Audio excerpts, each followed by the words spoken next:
बार भोलेनाथ पार्वती को लेकर मनुष्य लोग भ्रमण को निकले। निकलने से पहले शंकर जी ने उनसे प्रतिज्ञा करवा ली कि धरती के लोगों का कष्ट देखकर वो विचलित नहीं होंगी और किसी तरह की जिद नहीं करेंगी। थोड़ी दूर जाने पर उन्हें मार्ग में एक घोड़ी मिली। वो दर्द से तड़प रही थी। घोड़ी क्यों पीड़ा में है? वो माँ बनने वाली है। यदि माँ बनने में इतनी पीड़ा होती है तो आप तो मेरे गांठ लगा दो। भोलेनाथ ने मना कर दिया और आगे बढ़ गए। एक नगर आया जहाँ चारों ओर सन्नाटा छाया था। रानी माँ बनने वाली है।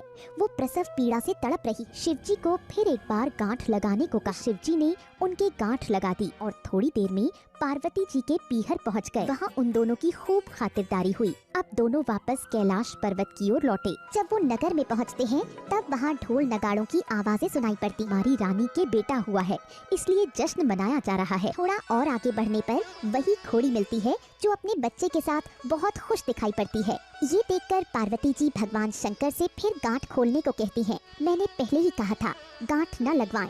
पार्वती जी ने जिद करके गांठ खुलवा। रक्तबीज नाम का एक शक्तिशाली असुर माँ पार्वती से युद्ध करने के लिए आता है। तब माँ पार्वती की रक्षा के लिए महाकाली रक्तबीज से युद्ध करने के लिए आगे आती है। कोई मुझे परास्त तक नहीं कर सकता।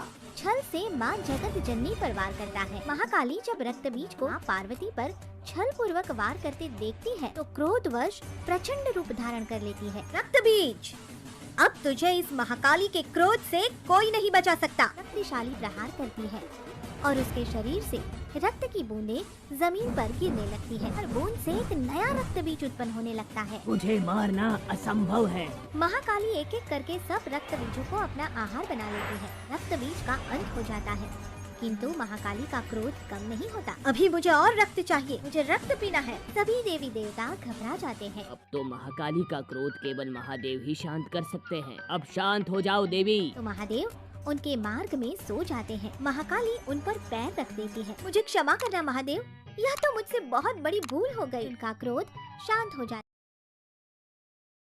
शिव मंदिर के पास एक गिरीश नाम के ब्राह्मण रहते थे। सच्ची श्रद्धा और सच्चे मन से पूजा पाठ किया करते। सेठ जी, आप मेरे घर के बदले मुझे 10,000 रुपए दे दें तो आपकी बड़ी मेहरबानी होगी। घर को अपने पास गिरवी रख लिया। सेठ के पैसे लौटाते गए। के बचे हुए पैसे अब मेरे मकान के कागजात वापस कर दीजिए। आपने अभी तक पूरे पैसे वापस नहीं किए हैं। सेठ की नीयत इतनी ज्यादा खराब हो गई कि ब्राह्मण के नाम का उसने झूठा समन बनवा लिया। हे मेरे नाथ, एक आप ही हैं जो मुझे बचा सकते हैं। उसने मुझ पर झूठा मुकदमा भी करा दिया है। आप ही के हाथ में सब कुछ है। अब अदालत का समय होने वाला था। मेरा नाम शंकर है। मैं ब्राह्मण देवता के लिए गवाही देने आया हूँ। तुम्हें पता है कि ब्राह्मण देवता ने सारे पैसे चुका दिए हैं। ब्राह्मण ने सेठ जी के सारे पैसे चुका दिए हैं, लेकिन मैं बता सकता हूँ कि ब्राह्मण देवता का हिसाब कहाँ पड़ा है। सेठ ने अपने घर के दूसरे अलमारी के तीसरे खाने में एक पुस्तिका रखी है। उस पुस्तिका में इस ब्राह्मण देवता का सारा हिसाब लिखा है। जब आप उस पुस्तिका को खोलेंगे तो उसके 6 नंबर पेज पर ब्राह्मण का आधा हिसाब लिखा हुआ, बाकी हिसाब को उस पुस्तिका के 49वें नंबर पेज पर लिखा। जब जज साहब ने उस पुस्तिका में लिखे हिसाब को देखा तो पाया कि शंकर जी की कही सारी बातें सत्य है। साहब ने सेठ जी के नाम सजा का हुक्म दे